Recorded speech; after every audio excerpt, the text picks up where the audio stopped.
Shalom, mesdames, Seigneur, soyez les bienvenus ici sur notre plateau de Rema Frequency TV. J'espère que vous êtes bien installés là où est-ce que vous êtes par la grâce du Seigneur Jésus.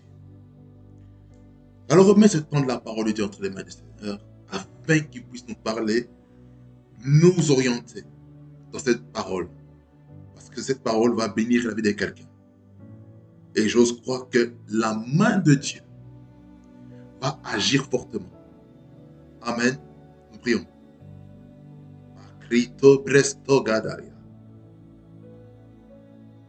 Seigneur, merci Seigneur pour ce moment que tu donnes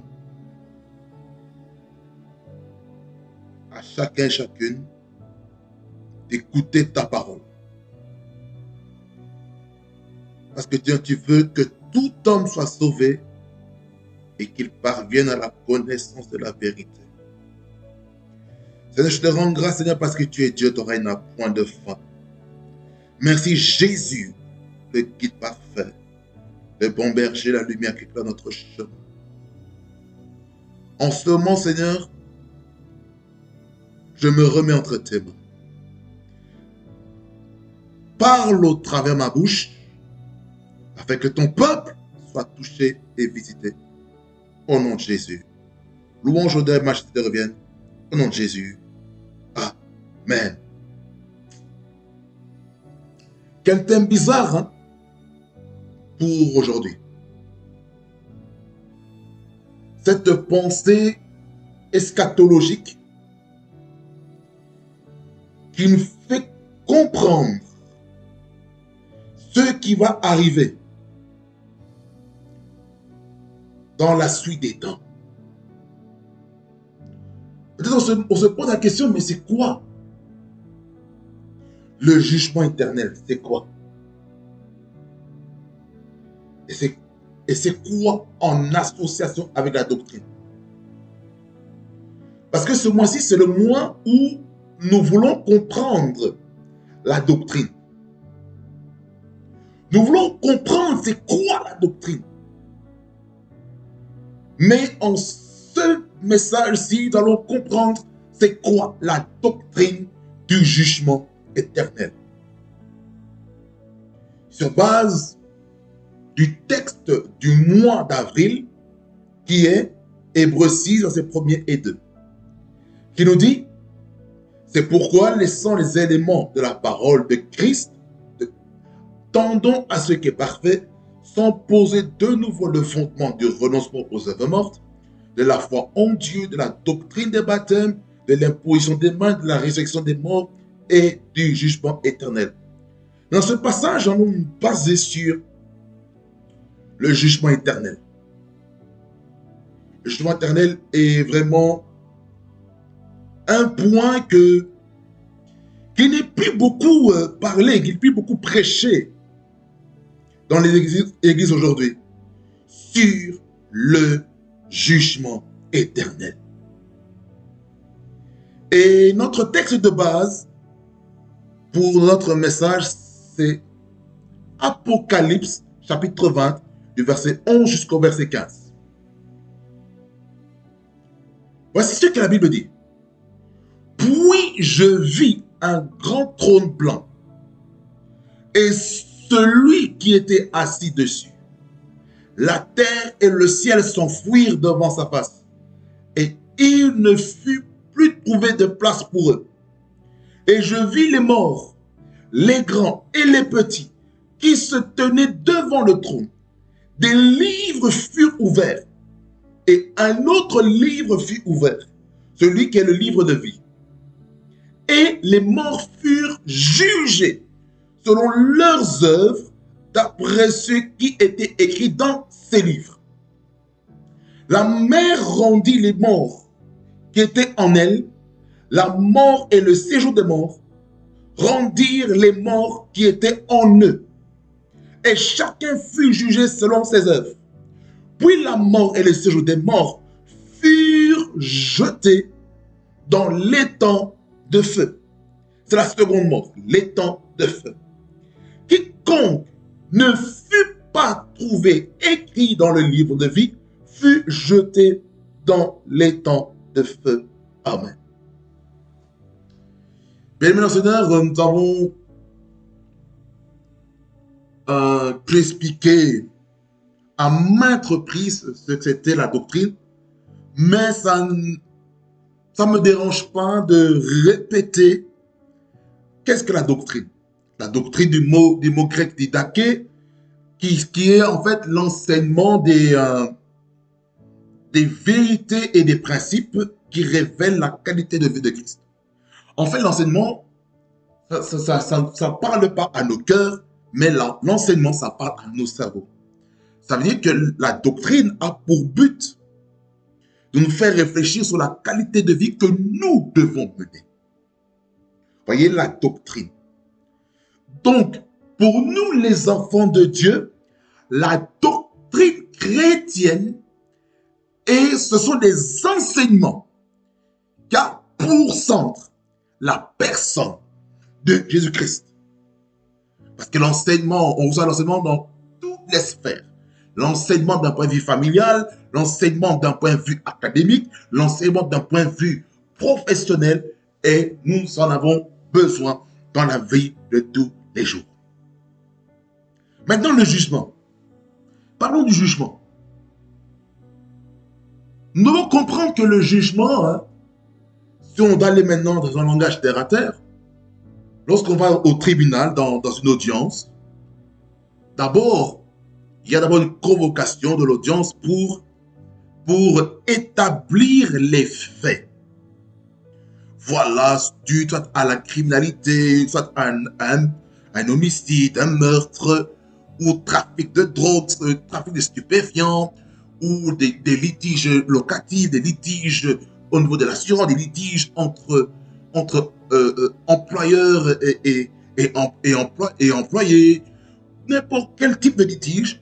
Et là, à l'audience, le juge qui a été assigné à la présidence de l'audience va maintenant écouter la partie de demanderesse et la défense. Ou la partie civile, peu importe le contexte dans lequel on se trouve dans l'audience. Ce que nous allons aussi assister, c'est aussi le procureur du roi ou le procureur de la République qui est à côté, qui va relater les faits et gestes qui ont été écrits dans le procès verbal au commissariat de police. Et cela a été transféré auprès de la cour dans le système judiciaire afin maintenant d'exécuter la loi qui a été votée au préalable au niveau législatif. Et puis l'exécutif, ils vont appliquer ce qui a été voté au niveau législatif. Parce que dans le corps le corps gouvernemental, nous avons trois branches. Nous avons le côté législatif, le côté exécutif et le côté juridique, judiciaire. Voyez? Et toutes ces choses se font afin que nous puissions appliquer le pour et le contre de la loi lorsque nous sommes dans un jugement. Là, je parle plus de l'audience. Mais le jugement se manifeste au terme d'avoir écouté les deux parties, les témoins des deux parties, afin que le juge puisse établir un jugement correct. Dans d'autres systèmes, il y a le système de jury. C'est le jury qui va délibérer, qui va donner le jugement. Il va dire, dans le cas de X, Y, Z, nous déclarons monsieur Jean-Pierre coupable ou non coupable, etc., etc. Comme nous voyons dans certains films judiciaires, comme Suits aux États-Unis d'Amérique, qui montrent un petit peu le système judiciaire. Parce que chaque pays est régi d'un système judiciaire. Il en est de même aussi dans le royaume de Dieu. Le royaume de Dieu, il a aussi sa justice. C'est dans Matthieu 6, 33, on dit chercher premièrement le royaume et la justice de Dieu, et toutes ces choses seront données par-dessus tout. Dans le contexte de Matthieu 6, 33, c'est par rapport aux inquiétudes. Donc nous devons nous débarrasser, nous décharger de toute inquiétude. Quelqu'un dit Amen. Les inquiétudes. Les inquiétudes nous empêchent de saisir les réalités spirituelles, les réalités du royaume de Dieu. Les inquiétudes nous empêchent aussi de connaître les droits et les obligations que nous avons dans le royaume de Dieu. Vous devez savoir que dans un jugement, il y a plusieurs cas de figure qui peuvent se présenter lorsqu'il y a un jugement. Soit on applique la peine de prison, soit des sanctions financières, on appelle ça des amendes. Dans les amendes, il y a l'amende de roulage, l'amende de stationnement, il y a l'amende judiciaire. Nous avons aussi l'acquittement. L'acquittement, ça veut dire que vous êtes innocenté. Dans toutes ces choses-là, c'est le jugement. Ou soit dans le jugement, il y a deux types de jugement. Par exemple, quand il y a une personne qui ne se présente pas à l'audience, il y a un jugement par défaut ou un jugement contradictoire qui fait en sorte que la personne qui n'était pas là, elle est condamnée contradictoirement par là. Mais la personne qui s'est présentée a eu gain de cause en l'absence de la personne. Par rapport à ce point-ci, je vais donner une vérité. Par rapport à Job, chapitre 1er. Vous voyez, il y a eu une réunion dans le tribunal céleste avec les fils de Dieu qui symbolisent les anges et le diable qui s'est infiltré là dans ce tribunal. Et Dieu, qui est le juge, a demandé au diable, d'où viens-tu? Puis le diable dit, je suis venu j'ai parcouru la terre. Là, pour parcourir la terre, et puis Dieu est en train de dire, as-tu remarqué mon serviteur Job? Il est juste, il est droit, il n'y a personne comme lui. Et puis Satan, qui joue le rôle du procureur du roi, du roi, il va commencer à accuser, il va aller accuser Job en disant, voilà, est-ce que tu crois que tout ce que tu fais pour lui, il te craint tout ça. Et puis, le diable, il sait que Dieu a placé une protection naturelle sur Job, sur ses entreprises, sur ses finances, sur sa famille, sur ses biens. Mais Job a dit, excusez-moi, Satan a dit à Dieu, mais touche à ses biens, à sa famille. Je paraphrase. Et on va voir si Job va toujours te respecter, s'il va toujours t'honorer. Raison des courses. Qu'est-ce qui se passe? Il y a eu jugement par défaut parce que Job n'était pas là. Job n'était pas là au tribunal. Le jugement céleste n'était pas là. Il était où? Où était Job? Il n'était pas là. Absent. Dans le monde spirituel, il n'était pas là. Il n'était pas là. Il n'était pas là. Pourquoi? Pourquoi il n'était pas là? Posons-nous la question. Pourquoi Job n'était pas là? Pourquoi Job n'était pas là? Pourquoi Job n'était pas présent à l'audience? Posons-nous cette question, frères et sœurs dans le Seigneur.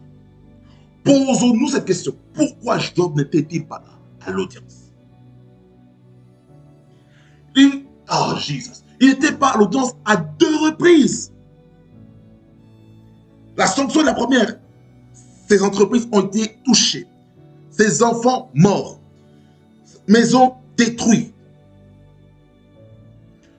À la seconde audience, qu'est-ce qui s'est passé? Sa santé a été détériorée. Pourquoi? Parce qu'il était absent dans le monde de la spiritualité. Absent.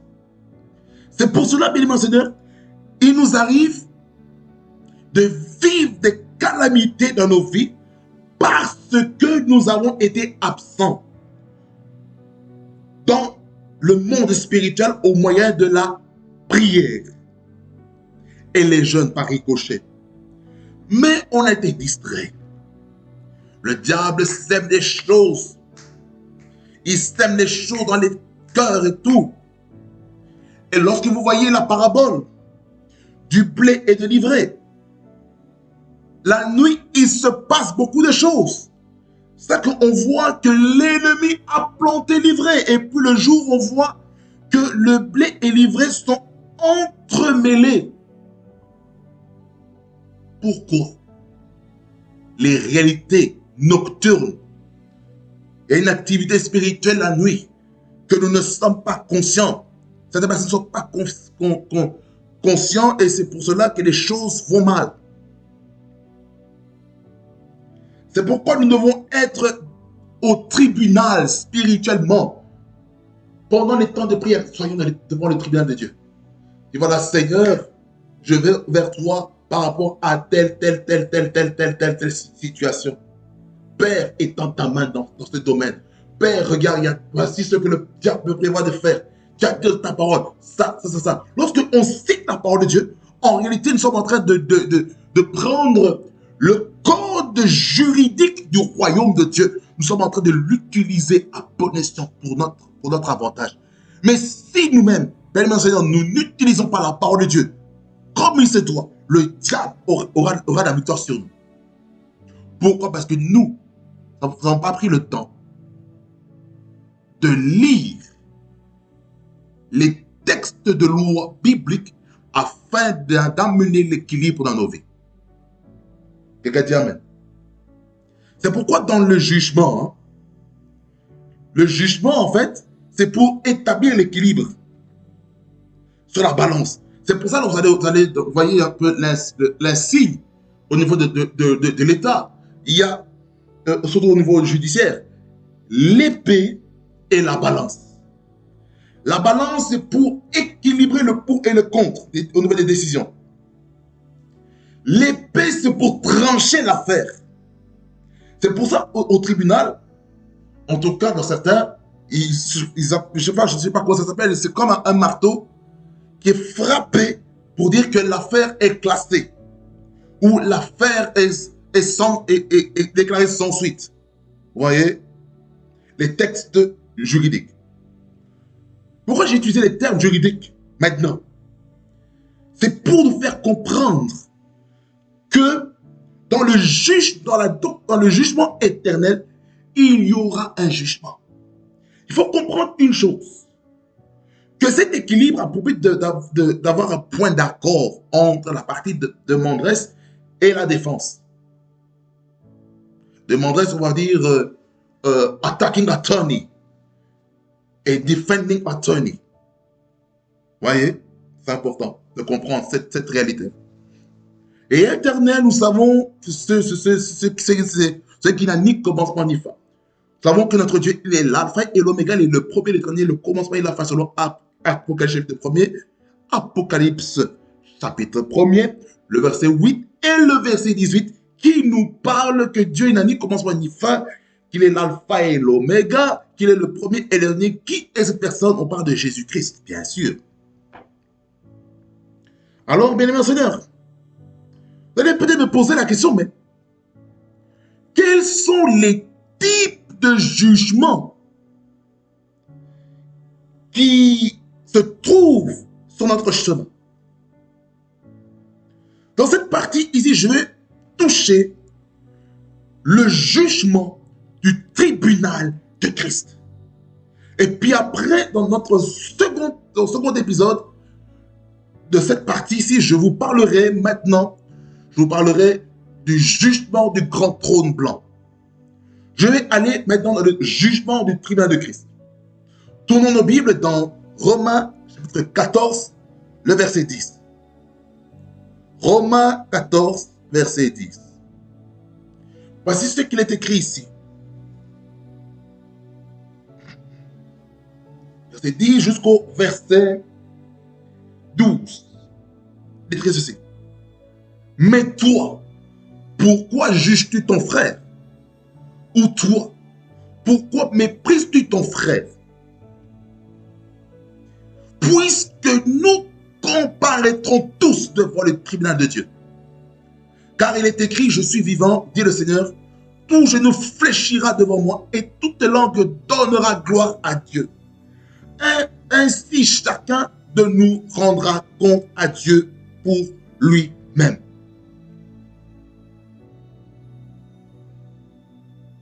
Alors, dans ce texte ici,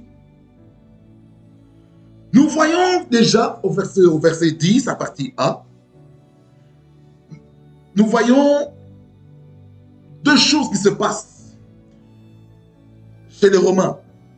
C'est le fait de juger son frère et mépriser son frère. Selon les commentateurs, le mot mépriser, c'est en fait de dire que une personne n'a pas de valeur.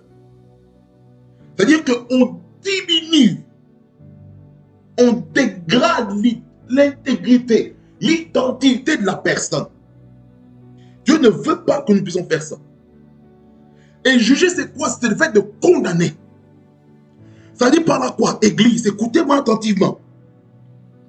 Ça veut dire, hein, l'église, entre nous, on n'a pas le droit de condamner nos frères et nos sœurs en Christ. Ni à l'église, ni sur les réseaux sociaux, ni même dans les familles biologiques, les familles spirituelles, personne n'a le droit de juger. La seule personne qui est habilitée à juger, c'est Dieu lui-même. Quand on parle de Dieu, je parle de Père, le Fils et le Saint-Esprit. Ce sont ces trois personnes qui ont le droit de nous juger. Tu as fait une erreur, oui, ça arrive. Tu as fait une bêtise, oui, ça arrive. Ça arrive. Mais lorsque tu es dans l'intimité avec Dieu, le Seigneur va te condamner, il va te faire comprendre ce que tu as fait, c'était mal. Par quel moyen? Notre conscience. Dans notre esprit, il y a la conscience. Lorsque nous sommes conscients de ce qu'on a fait qui est mal, qui a attristé le Saint-Esprit, qui a attristé le cœur de Dieu, qu'est-ce qu'on fait? On se répand, on répare la relation avec Dieu. Voyez?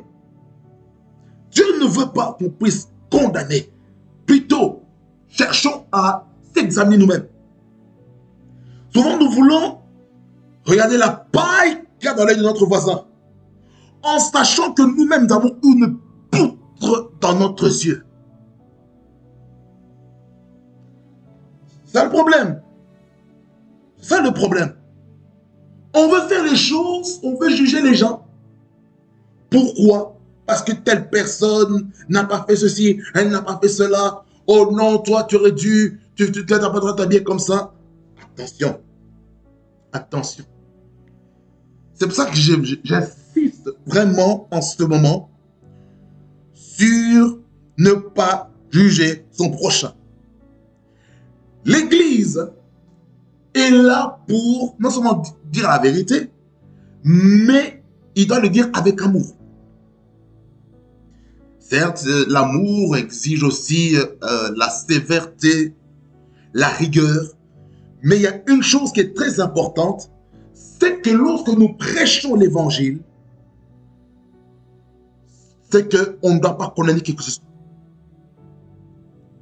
Même si la Bible condamne certaines choses que l'État, les nations, les gouvernements permettent, qui est contre les valeurs de la Bible, nous devons le dire avec sagesse. Comment dire, par exemple, que les homosexuels ne vont pas hériter le royaume de Dieu? La manière de les approcher, c'est de leur dire que Jésus-Christ les aime et qu'il veut leur salut. Et Dieu veut qu'ils abandonnent leur mauvaise voie afin de revenir dans le chemin de Dieu et revenir à leur identité initiale et non l'identité corrompue que le diable a placée, a semée en eux lorsqu'ils se sont réveillés. Il y a des gens qui se réveillent du jour au lendemain. Ils se disent, par exemple, pour un homme, il dit, oh non, je ne suis plus un homme, je suis une femme. Pourquoi? Le diable, pendant la nuit, a planté dans la vie de cet homme une crise d'identité du genre. C'est pareil pour la femme qui veut devenir un homme. C'est pareil au niveau de l'orientation sexuelle. C'est pareil. Le diable a planté des choses dans la vie des gens et certaines personnes se réveillent du jour au lendemain et puis se disent, oh non, je ne me sens plus garçon, maintenant je vais devenir une fille. Ah bah, ça c'est un problème d'identité. Le diable a attaqué l'identité. C'est pourquoi nous devons tout faire pour racheter beaucoup de personnes à Christ, afin que toute semence que le diable a plantée dans la vie des gens puisse tomber, puisse être consumée. La Bible dit que toute racine, toute plante que mon père n'a pas plantée, qu'il soit arrachée. Il faut que Dieu arrache cette racine, cette semence satanique, diabolique et maléfique qui a été plantée dans ta vie pendant la nuit. C'est pour laquelle nous devons prier. La prière est là pour ça. C'est pour cela, lorsque ces personnes ne prient pas, ils vivent des calamités. Je vous dis la vérité, si on ne prie pas, il y a des calamités qui s'abattent sur nous. On subit plutôt que d'agir. Lorsqu'on prie, il y a une prévention, mais d'un autre côté, lorsqu'on prie, on est en train de contrecarrer les puissants de l'ennemi. La prière va nous permettre de savoir qu'est-ce que le diable est en train de mijoter contre notre vie. Quelqu'un dit Amen. Alors, ici, lorsqu'on va aussi dans 2 Corinthiens 5:10, toujours par rapport au jugement. Non, je reste encore un peu pour clôturer la deuxième partie du verset 10 de Romains 14. Il dit, puisque nous comparaîtrons tous devant le tribunal de Dieu, ça veut dire par la quoi nous devons faire attention avec notre comportement, avec notre état de vie. Le verset 12, il répète encore, ainsi chacun de nous rendra compte à Dieu pour lui-même. C'est-à-dire que chacun individuellement va rendre compte à Dieu. Ça veut dire par là quoi, quand je me présenterai devant Jésus, je vais rendre des comptes tout seul. Je ne vais pas rendre des comptes avec ma maman, avec mon papa, avec ma petite soeur, avec mon petit frère, avec ma mamie, avec ma tante, avec mes tantes, mes oncles, mes neveux, mes nièces, tout ce qu'il faut. Non! Je serai seul devant Jésus. Devant Jésus. 2 Corinthiens 5:10, qu'est-ce qu'il dit? 5:10, toujours par rapport au jugement. Il dit, car il faut tous comparaître devant le tribunal de Christ, afin que chacun reçoive selon le bien ou le mal qu'il aura fait étant dans son corps. Voyez, ça veut dire que nous allons tous comparaître devant Christ, nous les enfants de Dieu qui sommes nés de nouveau. Nous allons tous comparaître devant Christ, tous. Nous allons comparer devant Dieu pour tout ce qu'on aura fait, le service dans le ministère qu'on aura fait pour Dieu. On va tous comparaître. Tous. Tous. Quand on dit que, afin que chacun reçoive selon le bien ou le mal qu'il aura fait étant dans son corps, c'est-à-dire durant ton vivant, tu es vivant, ton corps est en train de marcher, ton corps se meut. Ça veut dire que pendant que tu étais vivant, tu vas rendre compte sur ta manière de parler. Tu vas rendre compte des choses que tu as pensées. Tu vas rendre compte pour tes actes. Tu vas rendre compte de tes paroles. Tu vas rendre compte des choses que tu as convoitées. Tu vas rendre compte des choses que tu as entendues, que tu as gardées dans ton cœur. Tu vas rendre compte pour l'amertume que tu as vis-à-vis de quelqu'un. Mais ici, dans le tribunal du trône de Christ, ou le jugement du tribunal de Christ, nous devons comprendre ici, ce n'est pas une question du péché ici. Ici, selon les commentateurs, il est en train de dire ici que ce sera un moment où nous serons couronnés. En fait, c'est pour les récompenses. Le tribunal de Christ, ou le jugement du tribunal de Christ, est un tribunal ou un jugement où nous allons recevoir les mérites. Et ces mérites vont se donner au travers de différentes couronnes, comme la couronne de la vie, La couronne du martyr, la couronne du martyr, ce sont les personnes qui sont morts pour la cause de l'évangile.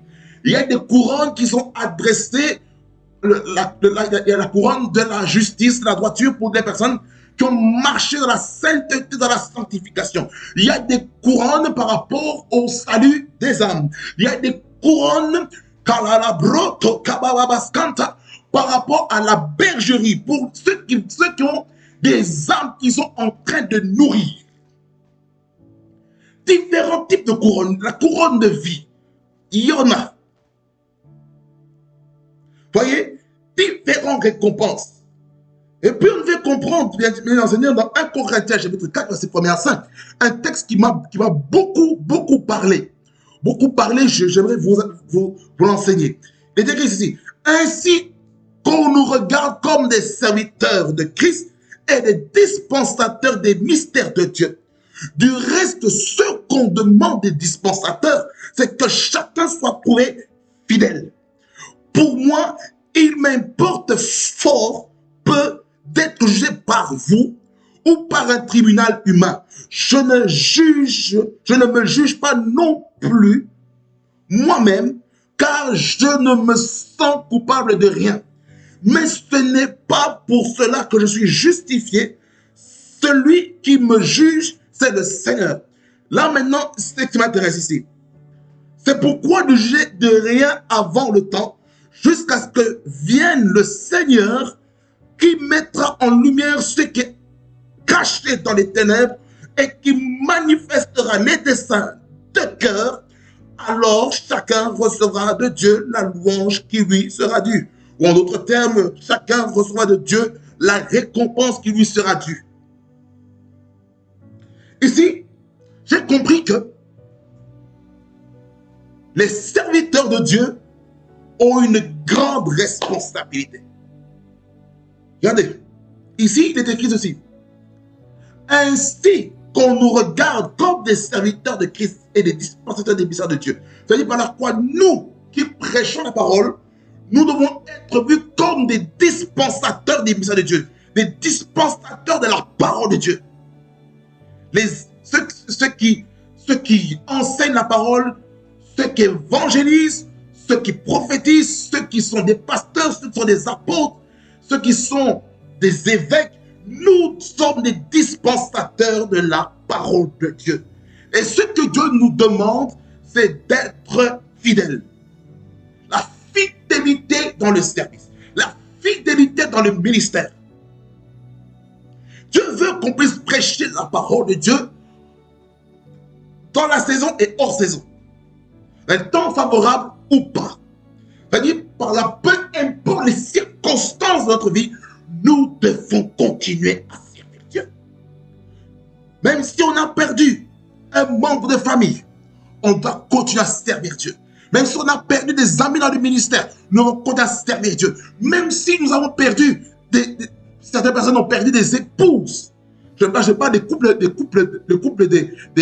pastoraux, les couples prophétiques, les couples évangéliques, les couples apostoliques, les couples doctoraux qui ont peut-être perdu une épouse ou un mari, peu importe, mais nous devons continuer à servir Dieu. Voyez? Ça veut dire par là quoi Dieu attend beaucoup des prédicateurs, des oracles de Dieu. Dieu attend beaucoup. Il exige beaucoup des dispensateurs des mystères de Dieu.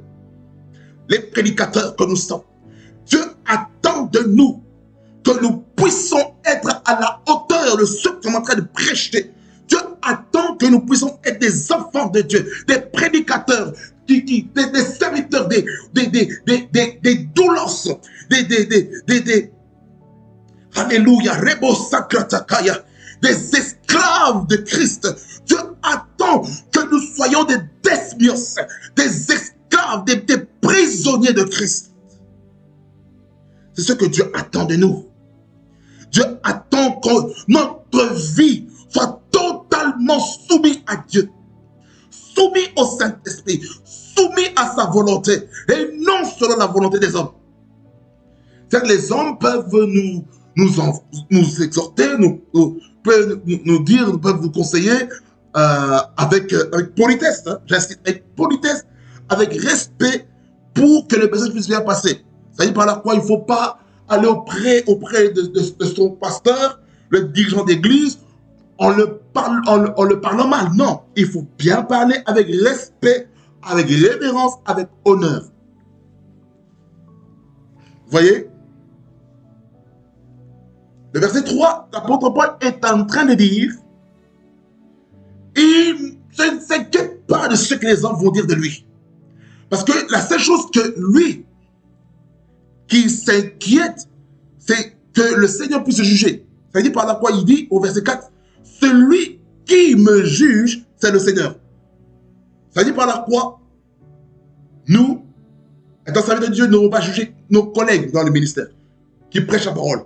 Nous ne devons pas juger un fidèle qui s'est mal comporté. Non, ce n'est pas ça notre but. Ce n'est pas ça notre mission. Notre mission, c'est d'équiper, c'est d'amener le peuple de Dieu à se perfectionner dans l'œuvre du ministère.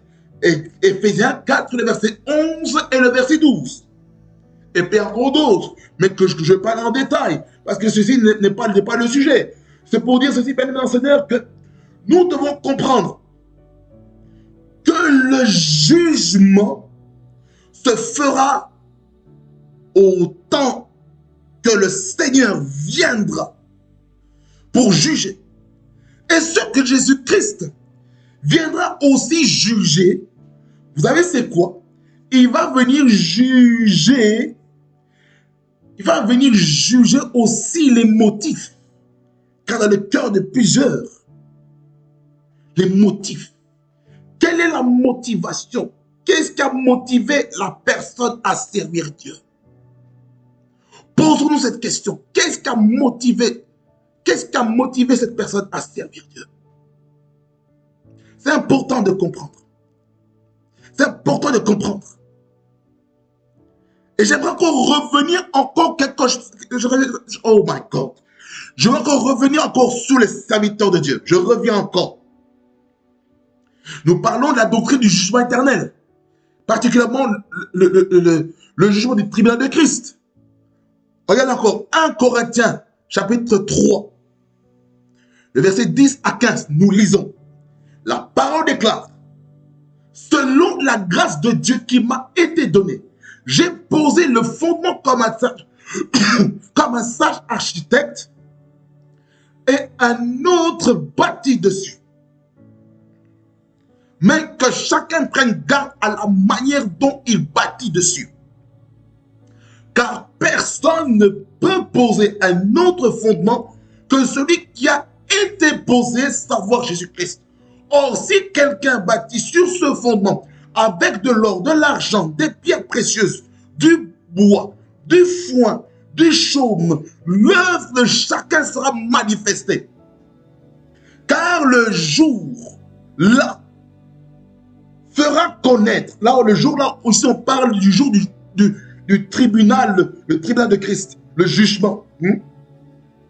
Car le jour là fera connaître parce qu'elle se révélera dans le feu et le feu éprouvera ce qu'est l'œuvre de chacun. Si l'œuvre bâtie par quelqu'un sur le fondement subsiste, il recevra une récompense. Si l'œuvre de quelqu'un, excusez-moi, est consumée, il perdra sa récompense. Pour lui, il sera sauvé, mais comme au travers du feu. Ici, on parle à qui encore? On parle encore aux serviteurs de Dieu, les prédicateurs, les enseignants de la parole de Dieu. On parle encore à eux. Ça veut dire par là quoi? Nous qui prêchons, nous faire attention avec notre manière de bâtir les gens. Nous faire attention à la manière dont nous baptisons les vies, les destinées. Parce que lorsqu'on bâtit mal, les destinées des gens seront hypothéquées. C'est pourquoi nous faire attention. Ça, il dit sur le verset 10, nous relisons, je vais expliquer. Il est marqué, selon la grâce de Dieu qui m'a été donnée, j'ai posé le fondement comme un sage architecte. Ça veut dire par quoi il faut réfléchir. C'est-à-dire qu'il y a une manière, il y a une nomenclature sur comment il faut bâtir. C'est-à-dire par quoi, pour nous les prédicateurs, il y a une manière comment il faut bâtir les vies au travers de l'enseignement de la prédication. Vous voyez? Quand on dit et un autre bâti dessus, c'est-à-dire par la quoi, en tant que serviteur de Dieu, nous sommes complémentaires. Il y a des gens, ici on parle, ici l'apôtre Paul qui a posé le fondement. Et un autre, c'est qui? C'est qui? C'est le prophète, l'évangéliste, le pasteur et le docteur. Ils doivent bâtir sur le fondement apostolique. Je dirais même le fondement est bâti non seulement par les apôtres, mais aussi par les prophètes. Donc, en conclusion, les autres qui doivent bâtir dessus, ce sont les évangélistes, les pasteurs et docteurs. Ces trois ministères doivent bâtir au-dessus de ce que les apôtres et les prophètes ont déjà posé. Ça, dans Éphésiens chapitre 2, du verset 20 jusqu'au verset 22, particulièrement le verset 20, qui nous dit que l'Église a été édifiée par, par l'enseignement des prophètes et des apôtres. Regardez, il dit ceci, vous avez été édifiés sur le fondement des apôtres et des prophètes, Jésus-Christ lui-même étant la pierre angulaire. Donc, ça veut dire que la base de notre foi, la base de notre vie, c'est Jésus. Pourquoi l'Église est fondée par les apôtres et les prophètes? Les prophètes appartiennent à Dieu. Les apôtres sont là pour bâtir selon le modèle que Dieu a donné aux prophètes, afin que l'apostolat et le prophétique puissent marcher ensemble. En fait, le ministère d'apôtre et le ministère de prophète, en réalité, c'est une même pièce dans laquelle il y a deux faces, il n'y a plus une face. Ça veut dire par là quoi? L'apôtre va équilibrer le prophète.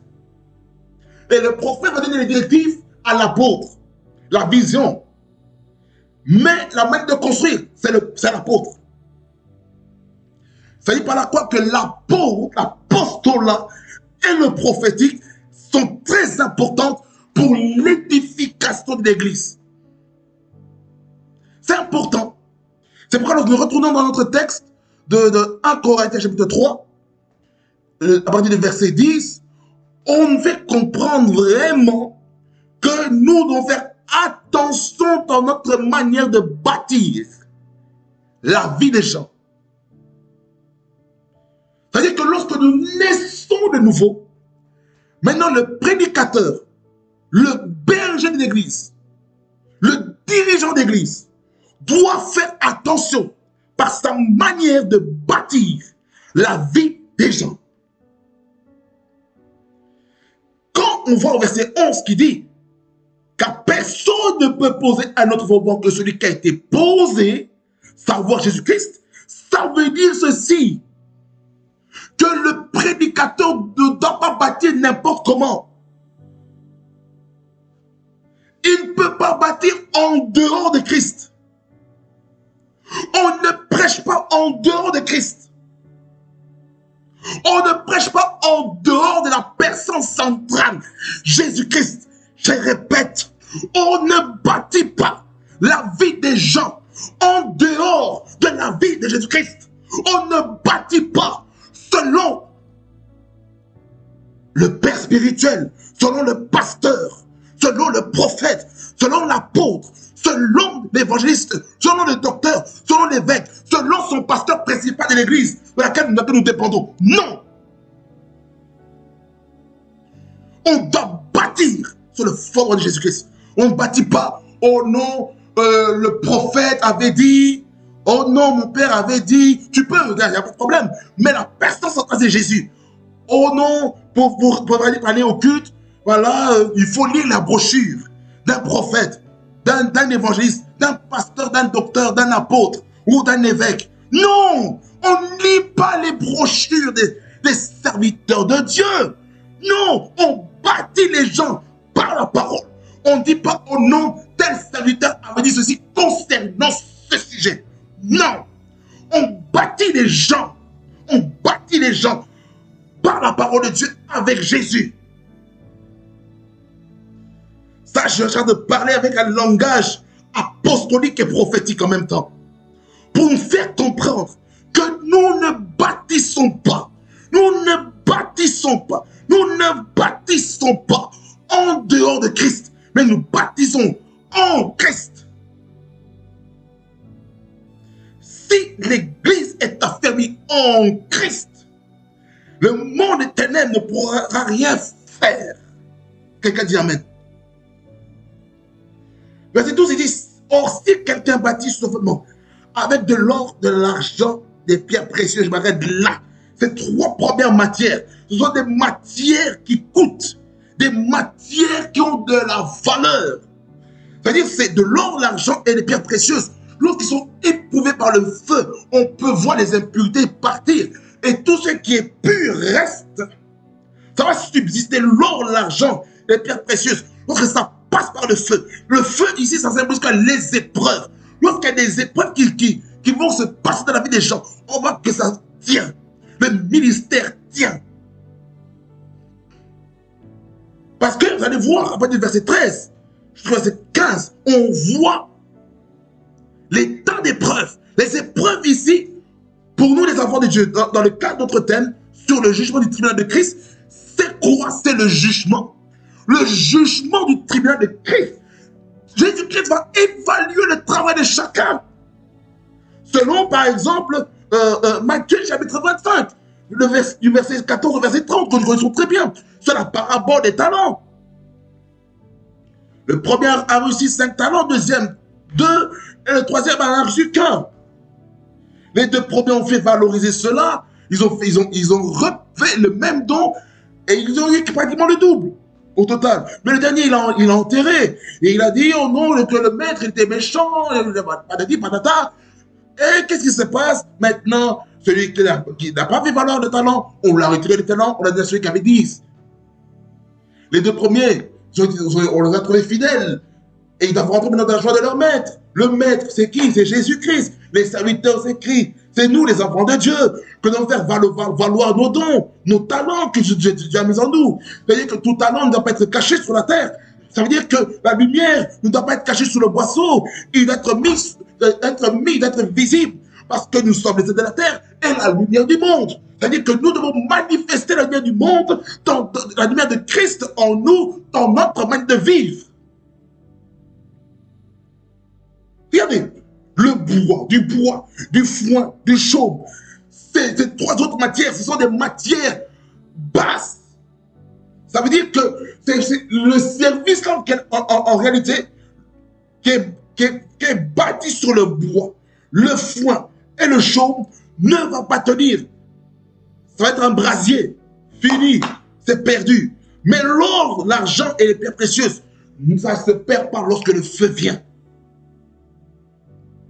L'œuvre de chacun sera manifestée. Ça veut dire que chacun qui sert Dieu, on va voir si la manière que l'œuvre a été bâtie sur des fondements solides ou sur des fondements non solides. Souvenez-vous de la parabole des fondements que Jésus nous a enseigné, d'une maison qui est bâtie sur le roc et d'une maison qui est bâtie sur le sable. La maison qui est bâtie sur le roc, c'est une maison qui est bâtie, qui est solide.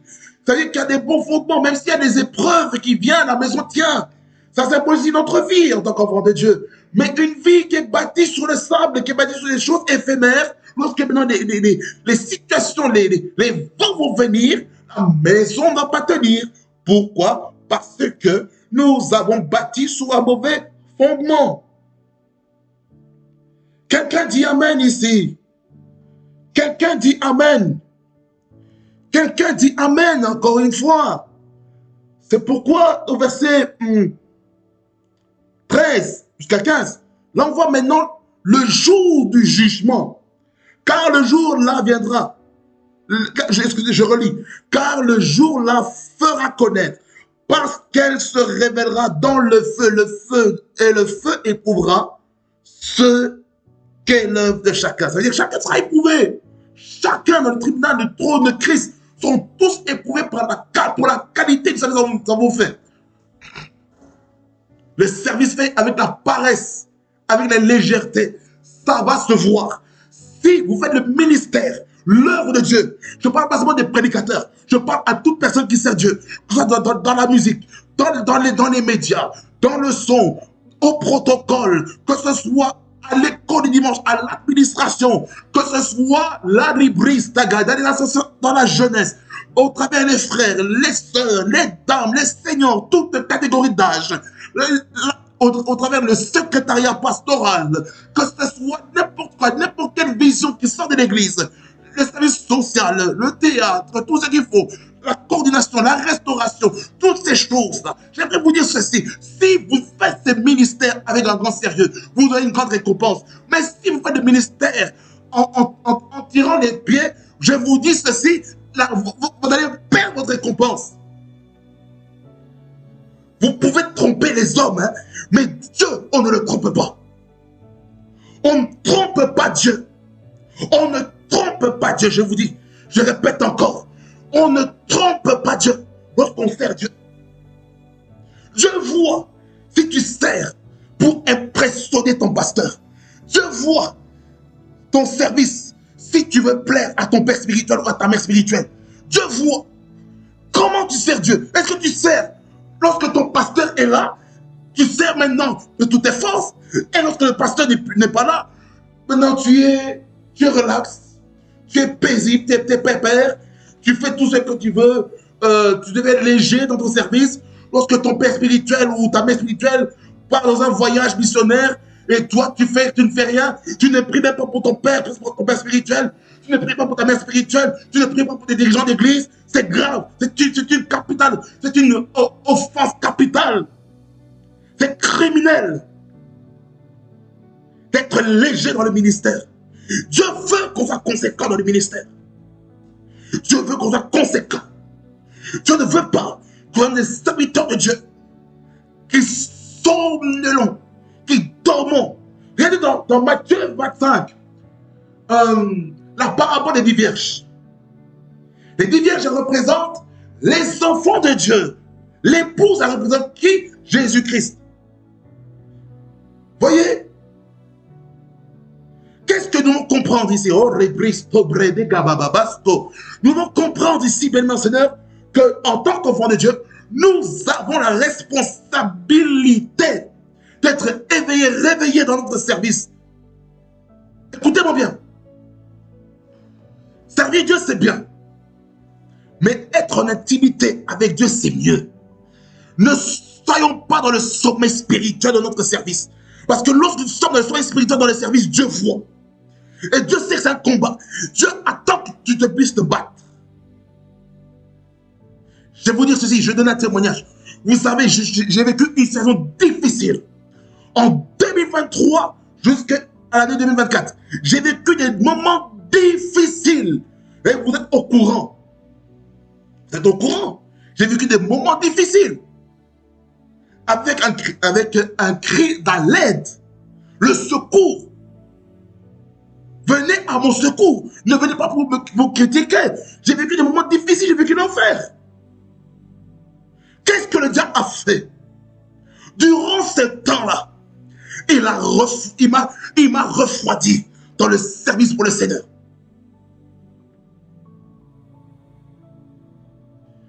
Quand je parle du service pour le Seigneur, je parle du service du Seigneur dans l'église. Au point où j'ai dû commencer à servir Dieu en solo au travers de cette plateforme.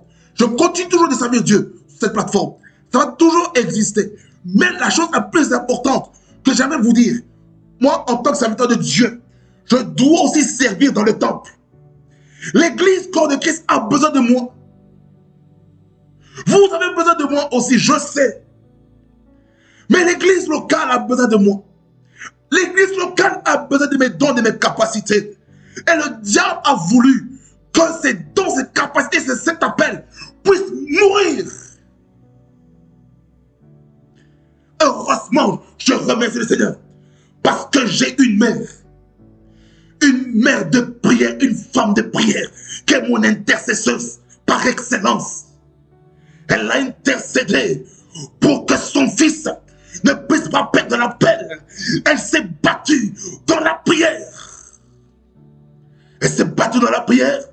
Résultat des courses, je suis sur le chemin du retour. Je suis sur le chemin du retour déjà. Pour le service au travers d'un stage. Depuis déjà le mois de mars. Non, même pas. Février 2025. Dans le temple. La première chose que j'ai fait, c'était quoi? C'était la lecture.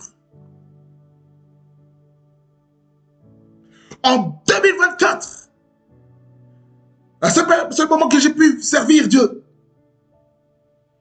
C'était pendant le culte de Pâques et la campagne d'évangélisation après le culte dominicain.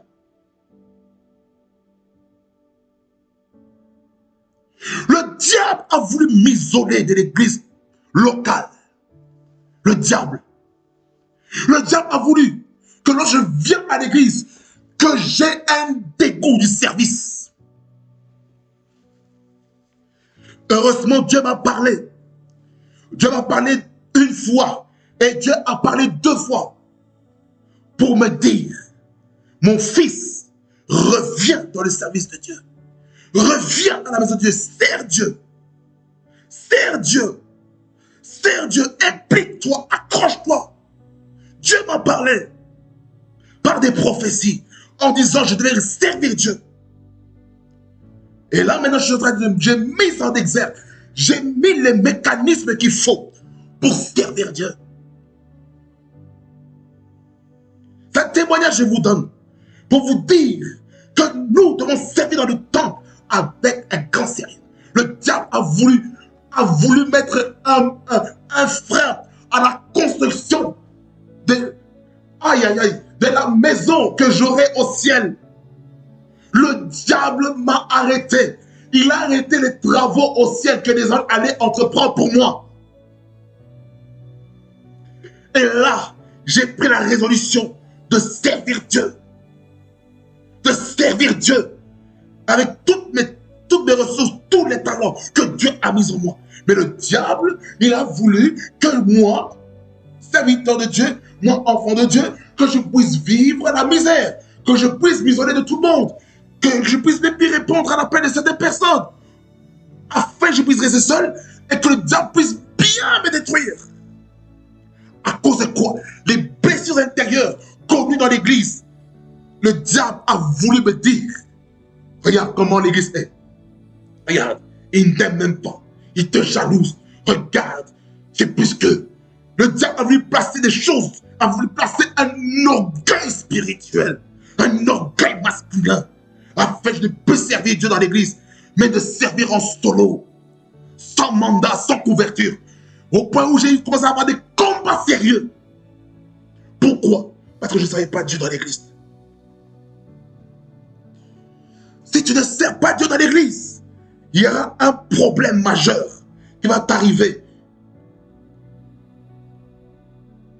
Les armes forgées contre toi auront de l'effet. Et tout jugement qui s'est levé contre toi aura de la place. Mais dans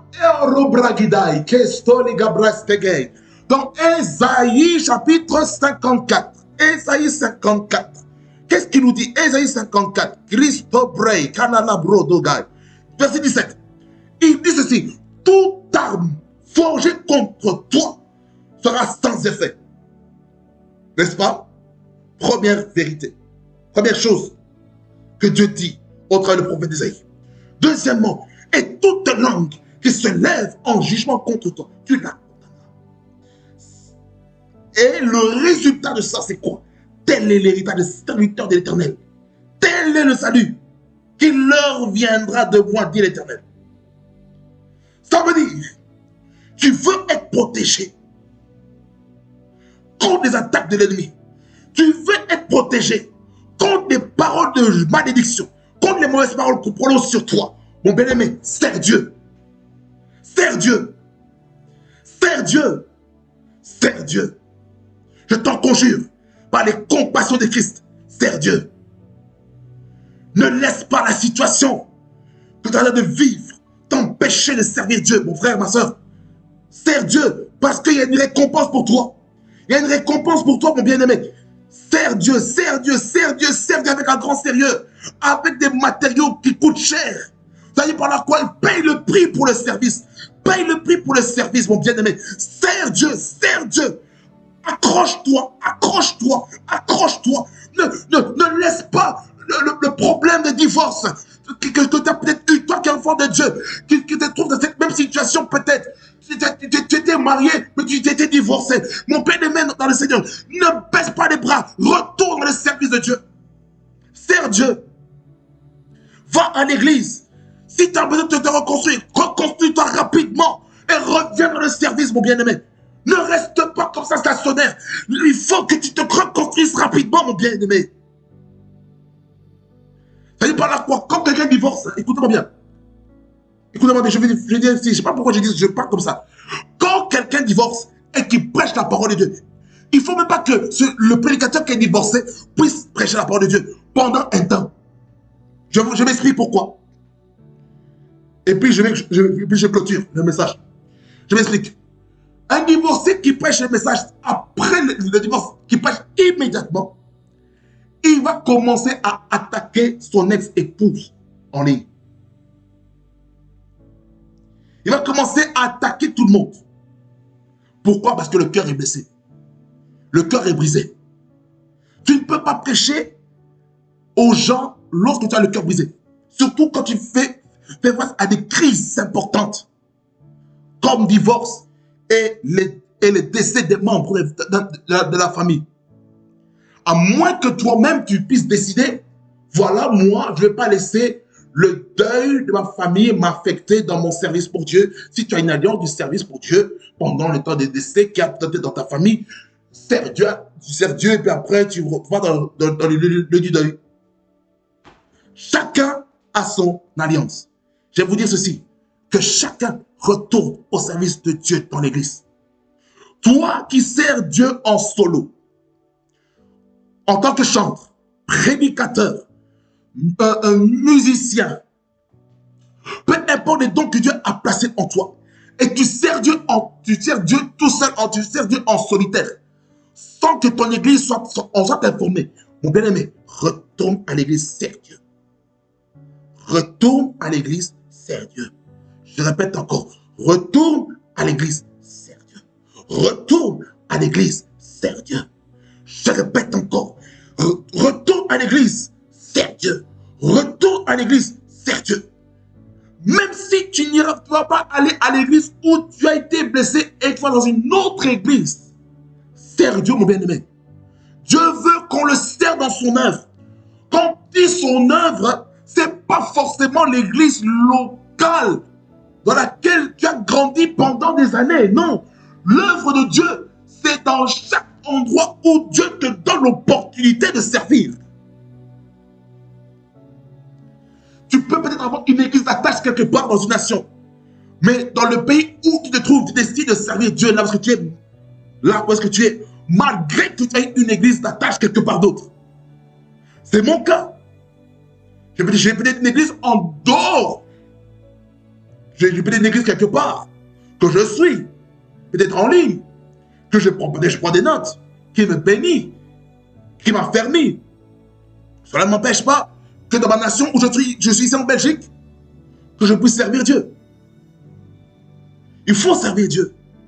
Mais le diable fait quoi? À cause des blessures intérieures causées par le leadership de l'église ou par les responsables d'un département, qu'est-ce qu'il fait? Il va t'isoler. Il va te dire, hein, le diable va mettre dans tes pensées, oh non, on ne m'aime pas. Oh non, dans cette église, il n'y a pas d'amour.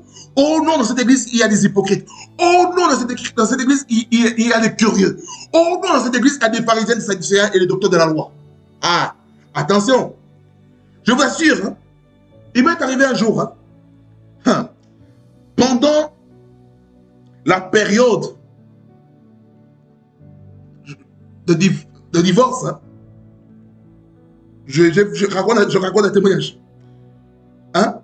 J'ai failli libérer un message que j'avais enregistré l'année dernière. Non, c'était en 2023, excusez-moi. C'était en 2023. Entre novembre et décembre, j'allais libérer un message. Ou entre février et mars, là où il y a eu une forte tempête dans ma vie. À un moment donné, j'allais libérer encore un message qui allait toucher encore les vies. Mais après il a enregistré le message, j'ai dit non. J'ai commencé dans l'esprit et j'ai terminé dans la chair. J'ai dit non, ça ne va pas en ligne. Je l'ai supprimé. Pourquoi? Parce que si j'avais libéré ce message, l'église en question, dans laquelle j'étais en train de parler, allait me lapider à un degré comme pas possible. Voilà pourquoi il est important pour un enfant de Dieu d'être assis dans la parole. Faire attention à ses émotions. Lorsqu'on est blessé dans son cœur, faire attention afin de ne pas blesser les autres. Tu es serviteur de Dieu, prédicateur. Tu as vécu des temps difficiles dans ton foyer ou dans ton couple ou tu as connu un divorce. Mon bien-aimé, pendant un temps, ne prêche pas.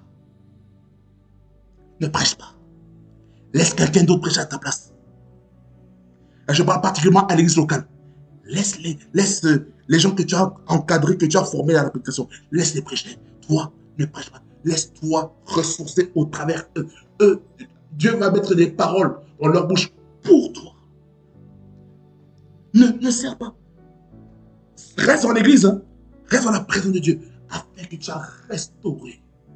Et lorsque tu es restauré, quand Dieu aura décidé que tu puisses revenir, retourne servir Dieu. Et n'expose pas ta vie en ligne, sur les médias, afin que ceux qui suivent au loin puissent attaquer la personne avec qui tu as eu un désaccord. Raison pour laquelle il est important, en tant qu'enfant de Dieu, lorsqu'on a connu des blessures intérieures, de faire profil bas.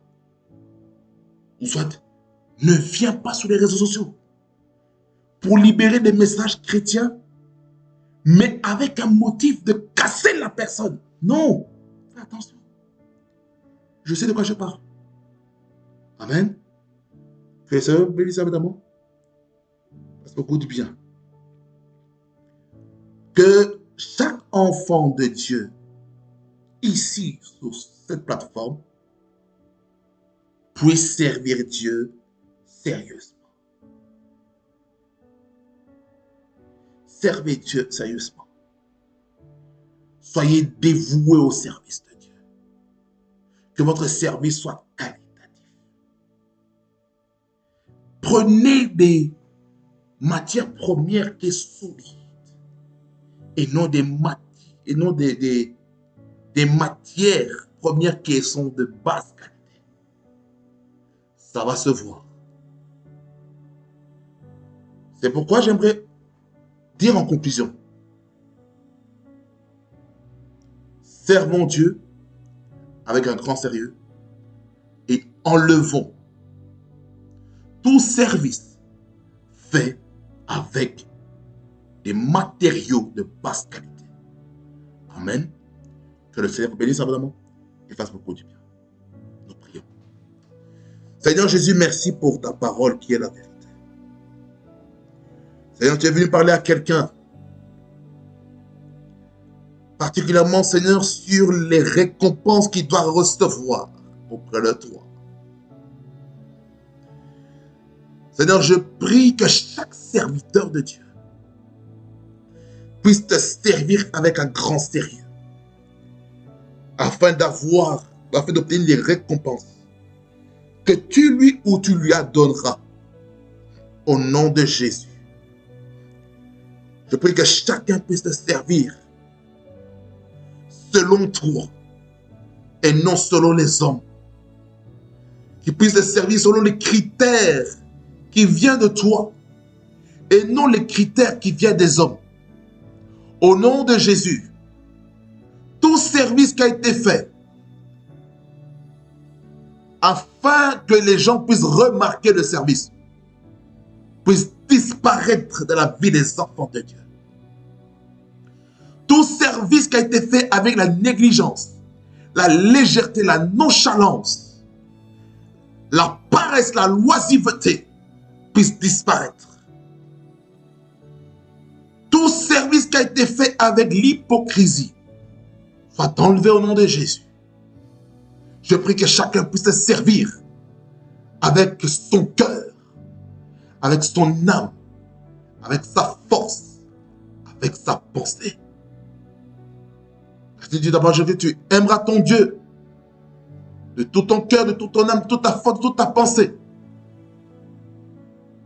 Que le service pour toi, Seigneur, soit la manifestation de l'amour qu'on a pour toi. Au nom de Jésus. Je prie, Seigneur, pour ceux qui t'ont servi avec des blessures intérieures, avec la colère, avec la haine. Seigneur, je prie que tu guérisses leur cœur. Je prie que tu guérisses les cœurs des personnes qui t'ont servi avec des blessures intérieures. Comme moi, Seigneur Jésus-Christ, pendant mes temps de crise, de 2022 jusqu'en 2024, Seigneur, je t'avais servi avec des sérieuses blessures intérieures. Et tu m'as guéri de cela. Tu m'as restauré. Voilà pourquoi, Seigneur, je prie pour quelqu'un qui a vécu des temps difficiles comme moi.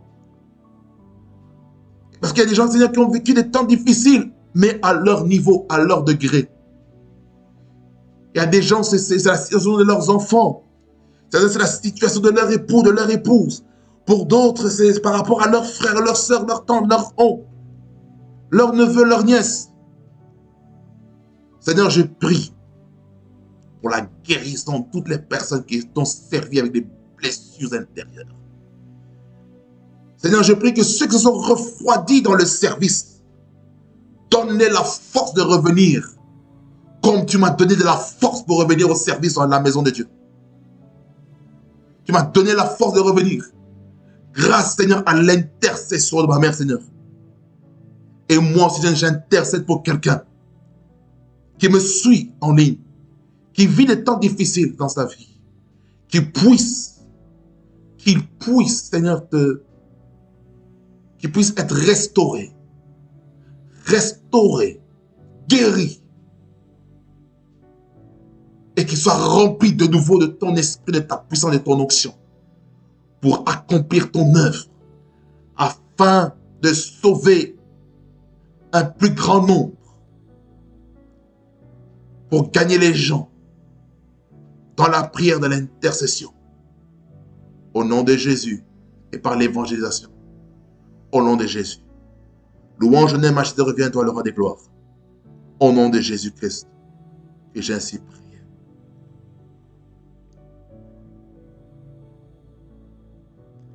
Amen. Amen, amen, bien-aimé Seigneur. Que le Seigneur vous bénisse abondamment, fasse beaucoup du bien. Je vous remercie pour votre attention au travers de ce message. Je sais, ça a été un peu plus long que prévu. Mais je sais une chose, c'est Ce n'est pas un hasard. Hein. Ce n'est pas un hasard que le message a été plus long afin que nous puissions comprendre que nous devons revenir au service de Dieu. Et lorsque Dieu parle comme ça, ce n'est pas un hasard. Il y a un message pour quelqu'un. Il y a un message pour quelqu'un. Il y a un message pour quelqu'un. Il y a un message pour quelqu'un.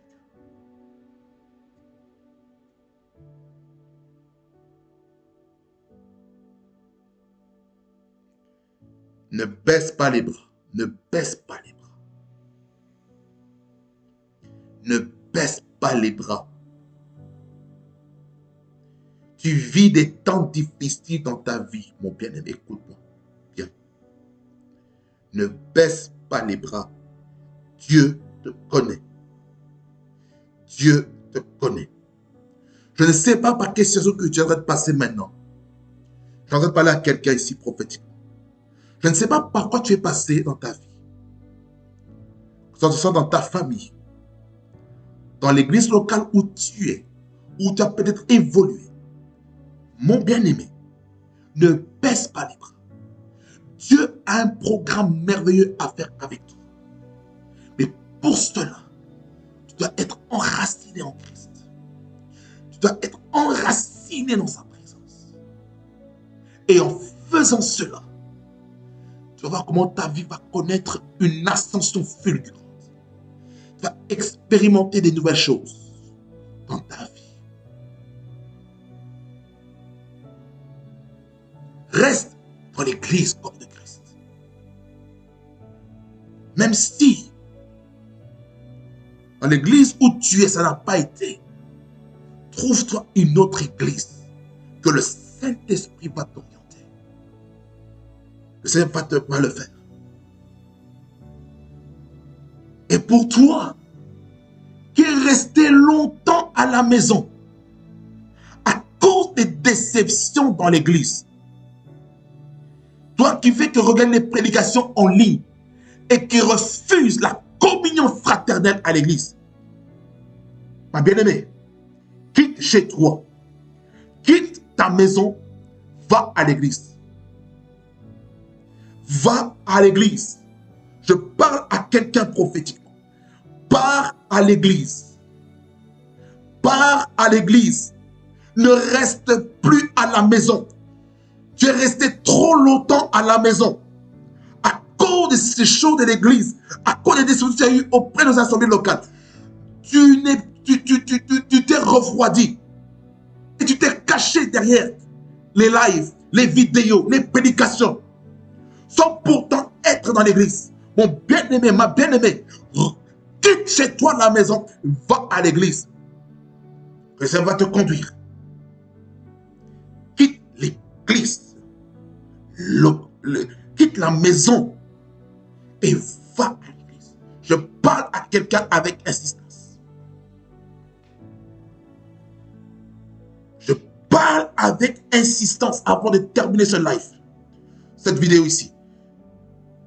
Quitte ta maison et va à l'église.